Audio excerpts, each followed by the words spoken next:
Well, thank you to the Honorable Kathleen Wynne for joining us today on the 905er podcast to talk about this very important subject material. Thank you, Ms. Wynne, for coming on today. It's my pleasure, Joel. Thank you very much. Thanks for asking me. It's a very important subject, and I'm very worried about it. So thank you for having me on. I want to lay out the kind of a base ground for our listeners to understand what is currently going on in Ontario schools. So if a student was to come out to a teacher to change their pronouns or to change their name to a teacher, right now, what would a teacher be obligated to do in Ontario school? So I think as a starting point, the teacher would not be obligated, and the school would not be obligated to send a letter home to the family to tell them that this had happened, that the child had made this decision. So I think that's an important starting point, because different boards have slightly different policies, but generally there would need to be consent of the child to inform the parents of such a change. So that's generally the situation. I think the other thing to remember is that there is a relationship. Sometimes it's a good relationship, sometimes it's not a good relationship, but there is a relationship between the teacher and the family, between the administration and the family of children who are in our nearly 5,000 publicly funded schools. Those relationships exist, and they're the foundation for the communication between the home and the school. So we have to just remember that that's a factor in all of this, and I'm sure we'll come back to that. Absolutely. But so the reason why we're discussing this today is, of course, in New Brunswick and in Saskatchewan, both of those governments have implemented a new policy in which the school would be obliged to inform the parent of the child that the child would wish to change their pronoun or their name, which is mirrored a lot on what's been going on in Florida with Governor DeSantis's policy change there. And here in Ontario, this past month, just before the start of the new school year, Stephen Lecce, the Minister of Education, has kind of flirted with this idea and thrown it out there into the public discourse. And I'd like to get your input on that debate kind of happening right now in Ontario. Well, I'm very worried about it. I think that I think it's a dangerous path to go down. I think that the years that we have spent in education, and I started my career in education. That's what got me involved in politics in the first place, teaching adults, and then as a parent activist and working in schools, actually doing conflict mediation and conflict resolution with kids and with staff. So I've spent an enormous amount of time in schools. And what I know is that for the last 50 years, we've been trying to create safe places for kids and for staff in schools. That has been the objective, is to make schools safe for all the children who come through the door.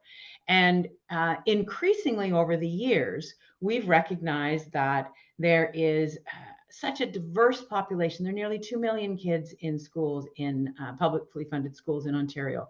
And those kids all have different needs. They come from different families, different backgrounds. And if a child decides that they're going to change their pronouns or they're going to change their name, and they haven't told their families, there's probably a reason for that. And the reason is probably that they know, even from a young age, they know that it's not going to be received well at home. And so they're talking to the teacher, they're talking to their friends at school as a starting point. And so if we interrupt that and we out children, then we're putting kids at risk. So that's fundamentally why I'm worried about it.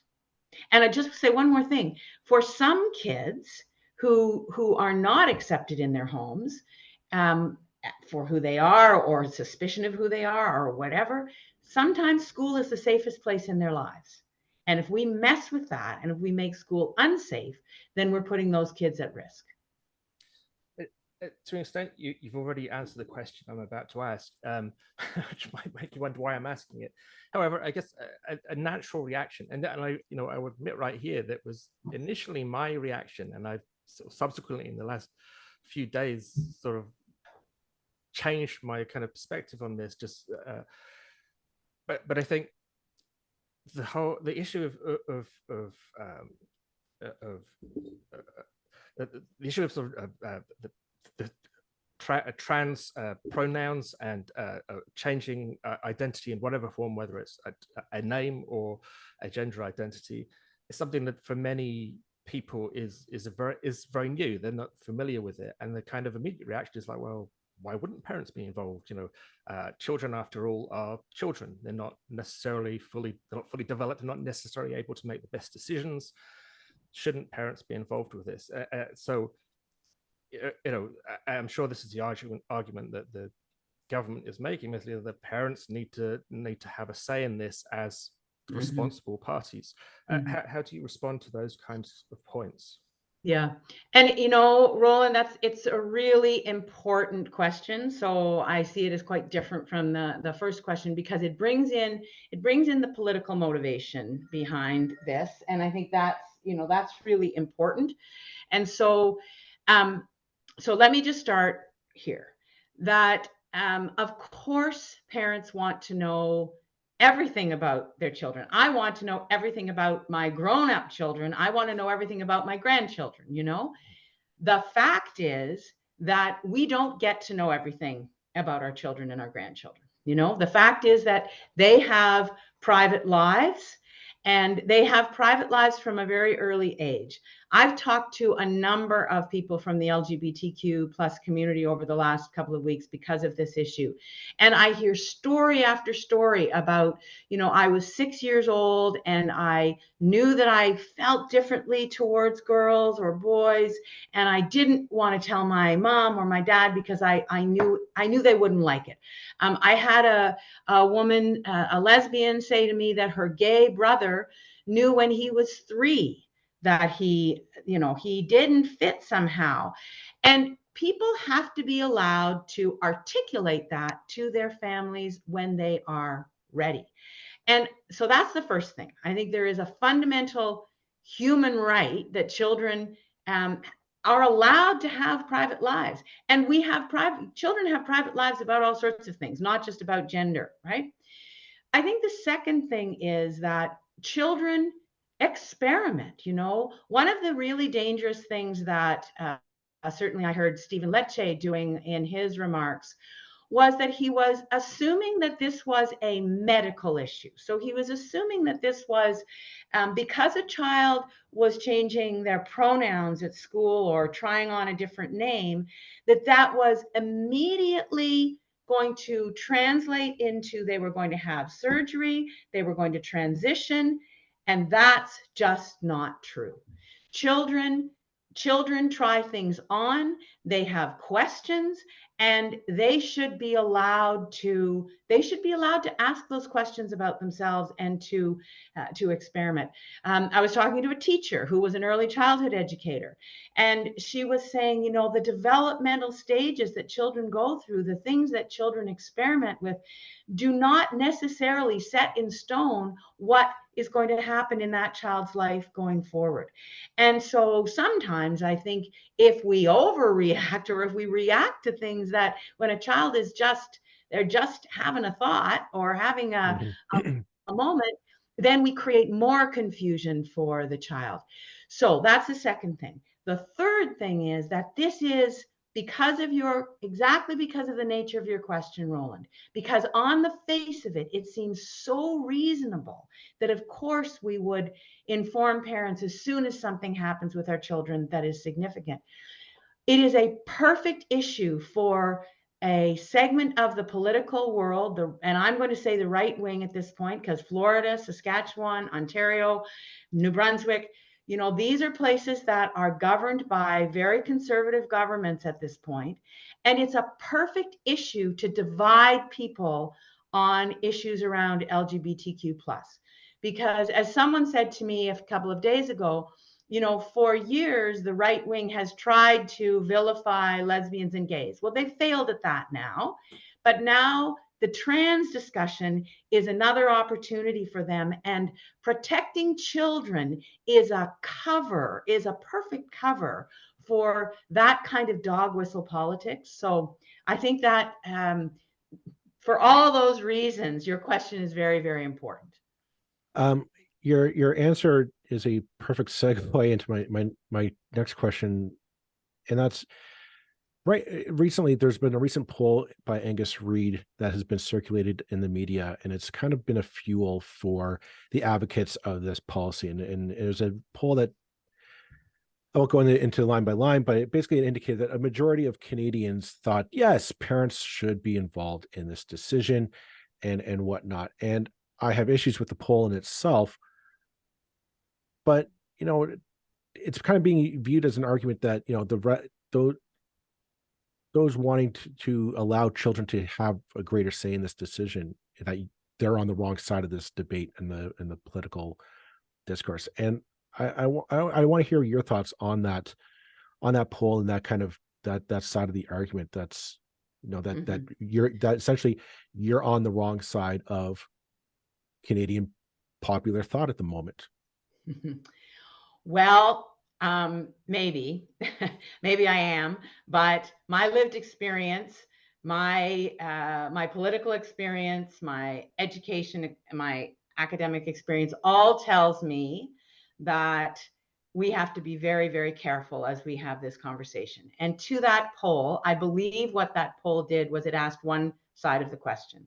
It said, do you think, I don't know, I don't have it in front of me, but something like, do you think parents should be involved or parents should know if their children change their pronouns or change their name at school? But it didn't say if a child or your child were going to be at risk if the school informed the family, would you still agree? And I think that's the critical question.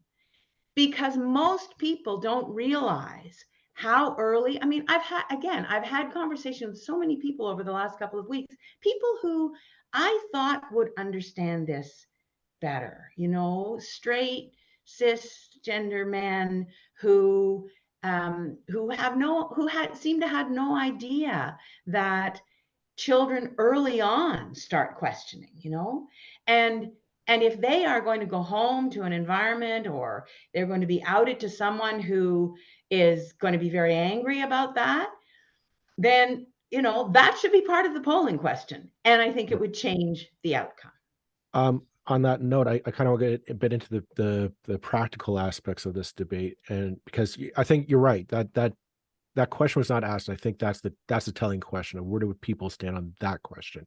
To me, that's the only question that matters. But let's talk about practicalities. So let's say Ontario pushes through with this policy and does implement this policy going forward. As I see it, it creates a bit of a paradox, and you can correct me if I'm wrong. But if a student comes out to a teacher and says, I wish to change my pronoun, my name, and that teacher says, well, now I'm obligated to notify your parents at home. And that teacher knowingly said, even if they don't know, but they notify the teachers. The next week, that same child shows up with bruises, injuries on their body from home. Under Ontario policy, the teacher has a duty to report the signs of abuse to Children's Aid and what have you. Doesn't this create a bit of a paradox? Like, this entire thing is about children's safety. Like the overarching umbrella is the safety of the child. I think it's paramount that we all want our children to be safe. And so that strikes a paradox of the child comes out to the teacher because they say, I want to feel safe at school, so this is what I think I need to go through.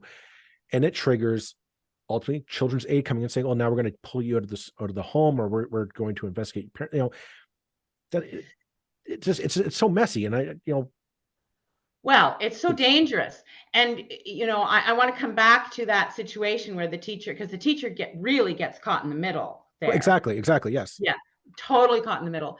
But, you know, remember that if we look at the statistics around homeless kids on the street, there's a high percentage of those kids who have been kicked out of their homes because they're LGBTQ plus, or their parents suspect they're LGBTQ plus, or that continuum. So the Toronto District School Board created, or the Toronto Board of Education created a program called the Triangle Program in the city of Toronto, where there are 25 years of experience of kids who didn't feel safe in their community, didn't feel safe even in their homes necessarily, and needed a place to be so that they could continue to learn. And so the Triangle Program has been that place. So that's what I mean about the last 50 years. We've been creating supports for kids who are living in just those situations.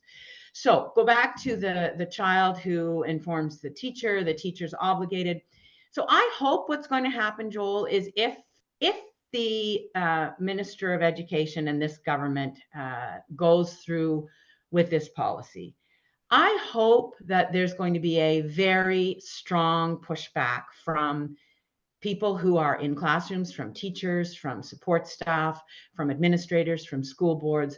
I hope that they are going to push back very, very hard and strong against that policy, even before it is implemented. And certainly, I'm going to be working with people in the community to make sure that there's support for those elected officials to push back, because I think that once such a policy is in place, then it does place the teacher in a terrible situation. Now, there will be good teachers who will find a way to support the child and follow the rules. Maybe there'll be a time lag, whatever, I don't know. But why would we put teachers in that position? Why would we not support teachers to be able to hear what a child is saying, to be able to give them the supports, and to help them to be able to talk to their families when they're ready, because that's the kind of support that a child in that situation needs. Or maybe not talk to them while they're in school. Maybe it's after they've left. My son, so I came out when I was 37. My son was in grade, I don't know, 4 or 5. He knew that he was gay, and he didn't come out to us until he was 21. That's when he was ready, and there were all sorts of reasons for that. It wasn't because he wouldn't have been accepted at home. Obviously, there were other things going on in his life.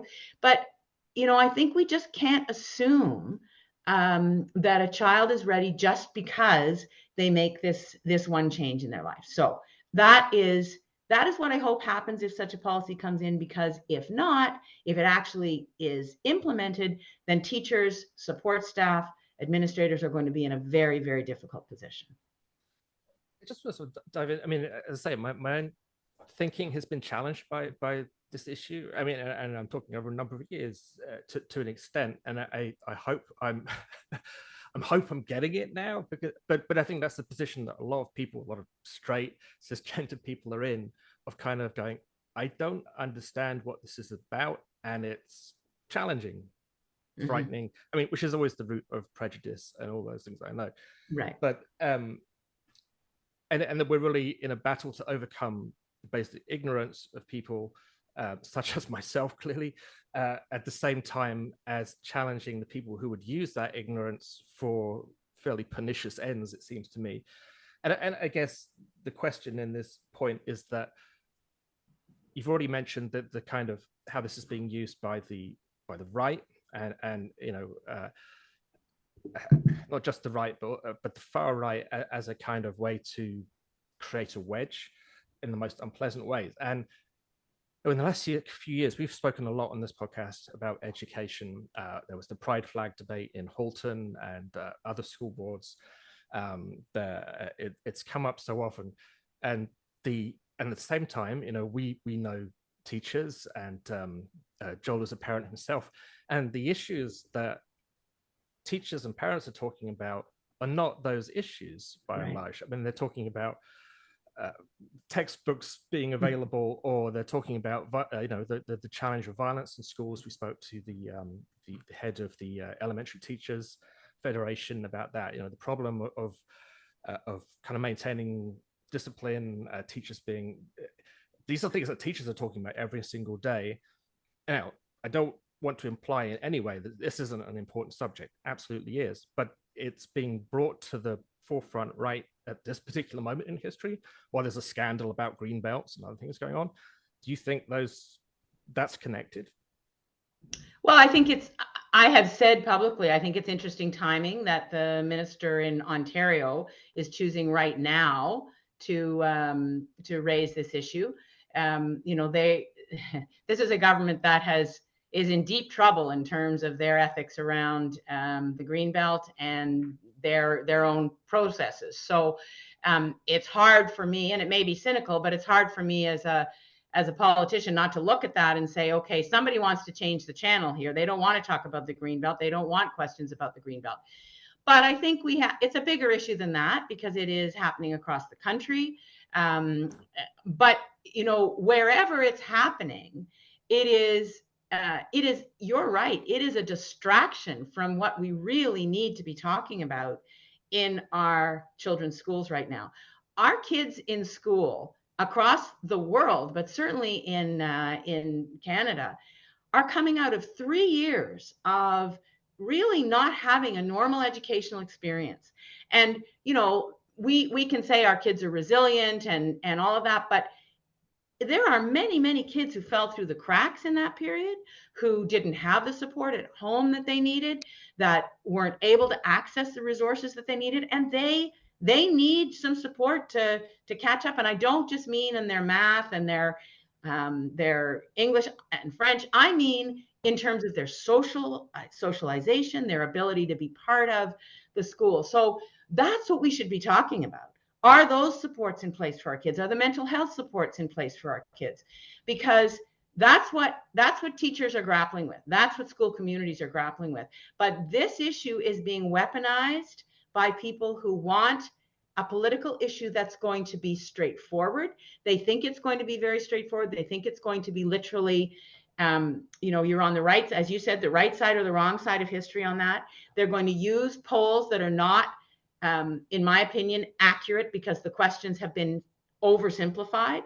And that's going to be a wedge in whatever political venue they find themselves in. And, for example, I understand that there is another convoy that's being put together, and it's being put together under the banner of protect our children or save our children or something. So that's what I mean by the weaponization of kids' lives. And it's vile and it's wrong.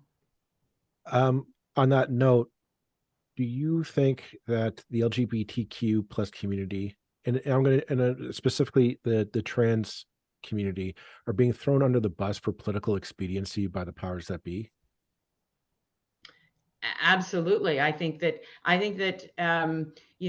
Roland put his finger on it when he said that it's hard for a lot of people to understand what a child who's questioning their gender, their sex, what their sexual orientation. It's hard for people to necessarily wrap their minds around that. So it's a deep taboo for people. And so to tap into that vein of fear is, it's very advantageous for a political movement that wants to marginalize particularly trans people, but it goes beyond trans people. It's the whole LGBTQ community, but the trans conversation is the way back into that, Right. And so that's why I think it's being done. I wonder if you could actually speak some more about what happens to children who, another good example we haven't actually mentioned yet is which immediately causes a huge problem with this policy is what happens with separating the divorced parents, where one parent is supportive and one isn't. Do you tell both parents? It's unworkable at a bottom level. But you mentioned in passing already, the implications for children, the long understood and known fact for LGBTQIA children of all kinds who don't have parental support, who are thrown out of houses, who end up. Maybe you could talk a little bit more of your kind of your experience around those areas, your knowledge of people you've spoken to over the years of what can happen to people who whose parents are oppose their choices or oppose their yeah, I identity. mean, you know, I'm of a particular generation, but many of the many of the things we're talking about are things that have gone on for years and years. You know, the rejection of a family member because they have chosen a different life, or they are different, or they are questioning their gender, or whatever. The whole continuum. There's a whole continuum there, and we can pretend that as a society we've moved away from that and we've solved all those problems. But I'll just give you another example. Jane and I ran a dance, for a fundraising dance, for years, about 10 years, and it was to raise money for the lesbian, gay, bi youth line, so the hotline, safety line for distress line for kids particularly. And to that dance would come people from 20 to 80, and many of the women, it was called Mad for Dancing, middle-aged dykes for dancing, and many of the older women who would come, they would drive in, they'd drive 3 or 4 hours to Toronto, come to this dance. They were completely closeted in their lives. They didn't go home for Christmas to their families or to high days and holidays. They lived separate lives. They had separate lives. So that's one thing that can happen if we force families to confront these issues before a child is ready, before there's been the groundwork done. We can force children onto the street. So places like Covenant House, they receive many children. I don't know what the percentage is, but it's a very high percentage of the kids who end up on their doorfront and youth shelters are kids who have been kicked out of home or who have run away. It's not always kicked out of home. It's that they're fearful and they've run away from their home and their community because of LGBTQ plus bullying or discrimination. So that can set a child on a path of pain and anguish for their lives. I mean, a child, a young person choosing to use a different pronoun when they're in later elementary or high school is not nearly as dangerous as living on the streets of Toronto by themselves, right? And I was just thinking back as well to the It Gets Better campaign, which I believe was initially triggered by someone committing suicide because their family disowned them, or I can't remember the details specifically, but and the number of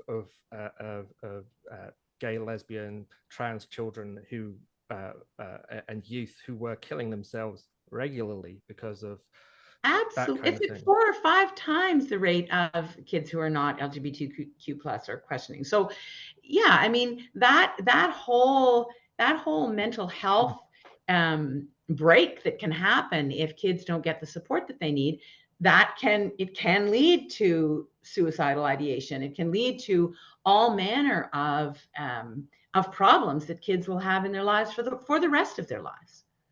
I just want to sort of, again, I sort of admitted my own sort of mental homework, if you like, around this process, and my interest is, well, maybe because of this kind of thing of teachers being caught in the middle of teachers are trying to negotiate the situation with children who maybe difficult children, and it's seriously, you're going to ask the teacher to go along with whatever. Can't we just say, wait until you're 16? When you're an adult, you can do what you like, call yourself what you like, do what you like. Until then, just stick with the name you were given.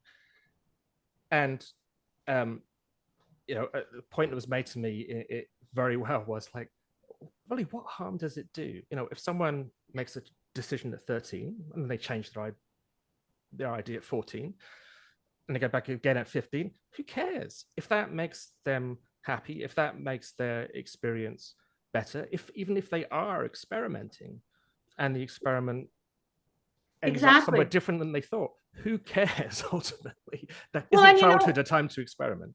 and Roland, we could have the same conversation about a child who, a little boy who decides to wear a tutu to school, or a little girl who, in my generation, who didn't want to wear dresses because we weren't allowed not to wear dresses, And I had a friend. She's not with us any longer, but she was born in 1938, and she would tell the story of sitting on the floor of her mother's kitchen with the Eaton catalog at the time, and she'd be looking at overalls, little boys' overalls, and she was 3 or 4, and she'd say to her mom, "Those are my clothes. Those are the clothes that I should be wearing." I mean, it is very emotional for me because it's exactly what you said. Who cares? Why can that child not wear overalls? What earthly difference does it make? And what earthly difference does it make if a little boy for a couple of years decides he's going to wear tutus or pink or whatever? Who cares? And how is that really materially different than a child saying, I'm going to be Joel today, or I'm going to be Roland, or I'm going to Sorry be if Kathleen. I just want to jump in quickly just to respond to that point, Joel. Sure. That when I was a child, I hated my name. I absolutely loathed the name my parents gave me because it was very unusual. I grew up in the UK, and it was even more unusual in the UK than it is in Ontario, an English-speaking Canada. And I got bullied because of it, because everybody else was called Gary or Darren or Dave or Phil, and I was called Roland, and it was a posh name, and I despised it. And I would have done anything to change it if I could. In fact, I did try to change it, and everybody said, "Oh, shut up, Roland. You're not called John. You're called Roland." And actually, that point was made to me by my girlfriend, in fact, and she and it really it's like it was kind of the light dawning moment. It's like, yeah, that would have made my life so much easier if I'd been able to say, I'd like to be John today. I wasn't changing gender. I just would have liked to have a more working class name than I had. It's a silly thing, and I'm not seriously comparing myself, but it brought home to me that would have made my life a lot nicer. I'm kind of glad I have the name I have now, because it's somewhat distinctive. I don't think I'd really want to be a Phil now. Nothing wrong with not dissing Phils. But yeah, that was the thing that kind of like, oh yeah, okay, I get it now. That kind of urge to be identified differently could be very powerful. Anyway, that wasn't a question. That was just my sort of thought. Well, I think it's important, and it goes back to my little gambit about children. Children want to discover who they are. That's what childhood is. That's the work of being a child, is discovering who you are. And there are many, many ways of doing that. And over generations, we have denied kids the opportunity to do that in many ways. I mean, I would say to you, as someone who was born in the 50s, that there are many, many young women who I grew up with who were much more constrained than our male counterparts, because the rules were different. But over the years, we've tried to stretch those, and we've tried to create more space. And I think this is part of that. It's part of that evolution. I kind of want to just go back to the political side here, because I find that there's only one side really making an argument so far in this public discourse, and that's the people advocating for this policy change. And before we reached out, I was kind of going through like, okay, what are the opposition parties in Ontario saying about this, with the Minister of Education flirting with this idea. And my tally as of recording this is 4 of the 5 Liberal Party leaders have come out and said some statement basically saying that they were against this. One to date, I don't think has stated anything publicly.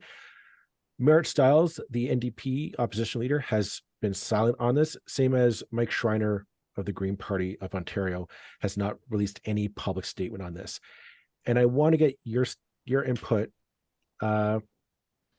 What does this say to you, and if I can be so bold, to the members of the LGBTQ plus community, that these people who espouse to support this community have stayed silent on this clearly important topic to that community? Well, let me just first say that I've been very surprised by this, but I've noted it as well. As soon as I saw what Lecce and Poilievre had said, I crafted that tweet and went out, and I realized with the response to it that people were waiting for someone to say something. And so I think there are a number of things going on, Joel, perfectly honestly. I think that those polls that you talked about are scary to people. You know, they're scary to politicians. Sadly, they shouldn't be.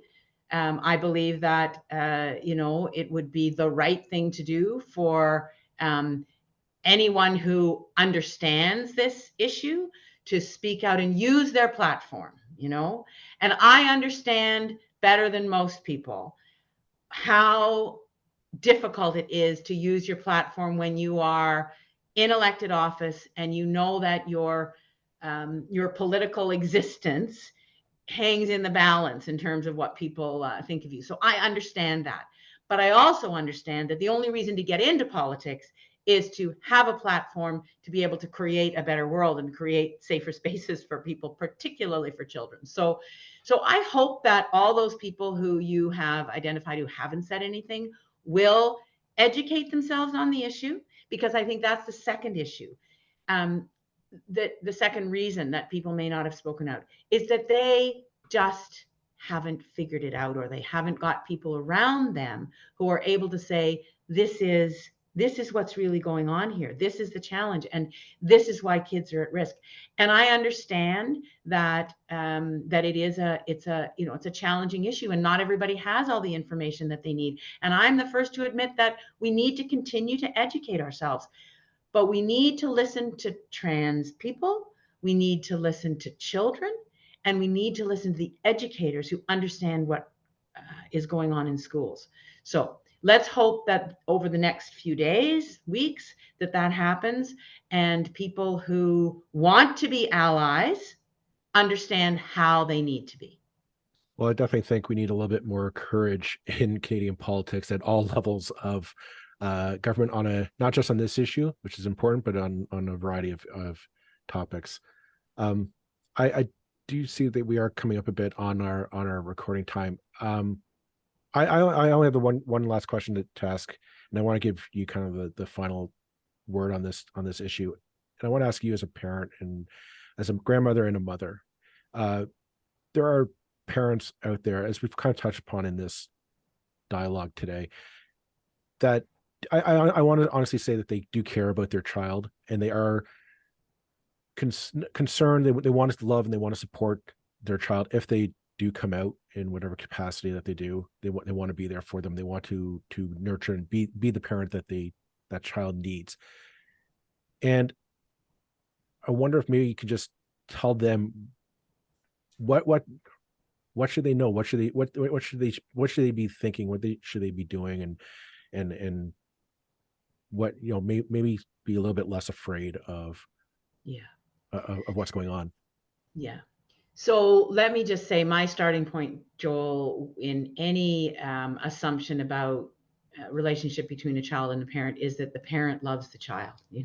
I think that I just think that's a truth, and doesn't matter what your political perspective is, doesn't matter what your background is. You love your children, and you may express that in different ways, and you may have your own challenges, but you love your child. And in even parents who are really angry or upset about this, they're upset because they're fearful for their child, as you have said. So I encourage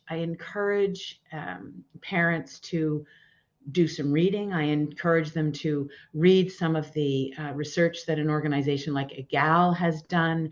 I encourage them to listen to the voices of other parents. The Parents and Friends of Lesbians and Gays is a wonderful organization that does education, you know, that works to create space for parents who are questioning and who don't understand what's going on with their families. So I encourage parents to reach out to that group. They are all across the country, and they are very warm and very welcoming and non-judgmental.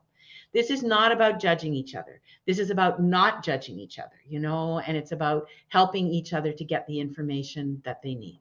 So that's, I think, the most important thing that we can do. And then I think on a broader kind of stage, we need to find ways for people who have lived experience to tell their stories, you know, and to, you know, kids who may have used different pronouns when they were little and then didn't transition, kids who did transition. Why? What was all that about? I mean, there is such a lack of information and fearfulness about asking that I think, you know, we need to be way more intentional as a society about getting that information out to people so that they can feel less fearful. So that's what I would say. And I think, you know, what I had gotten to before this most recent kind of regression that I think we're in right now, what I had gotten to was that there are very few people in Ontario or in Canada